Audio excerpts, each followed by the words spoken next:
9th of March আপনাদের দিন কেমন কাটতে চলেছে দেখে নেব বন্ধুরা। কি আসে? S of cups. এই উইকটা খুব রোম্যান্টিক কাটতে চলেছে বন্ধুরা, মানে কেটেছে অলরেডি আপনাদের। উইকেন্ডটাও সেরকম যাবে। High priestess, 3 of swords, okay okay okay, 2 of swords, 6 of cups। বন্ধুরা, কিছু কিছু মানুষের জীবনে তো নিউ লাভ আসছে, কিছু কিছু মানুষের কিন্তু হার্ট ব্রেক হচ্ছে, ওকে।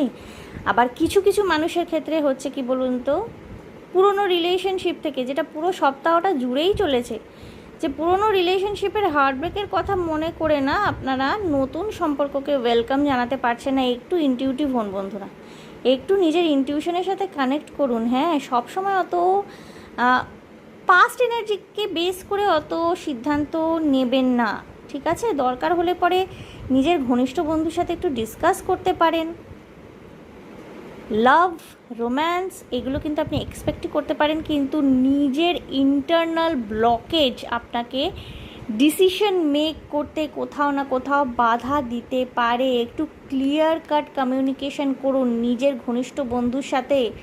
নিজের মাকে যদি নিজের ঘনিষ্ঠ বন্ধু বলে মনে করেন না, তার সাথেই খোলাখুলি কথা বলুন এবং বুঝে শুনে সিদ্ধান্ত নিন। এটাই কিন্তু এই সপ্তাহের জন্য, সারা সপ্তাহ জুড়ে যেটা আমি দেখলাম আপনাদের জন্য বড় চ্যালেঞ্জ হতে চলেছে।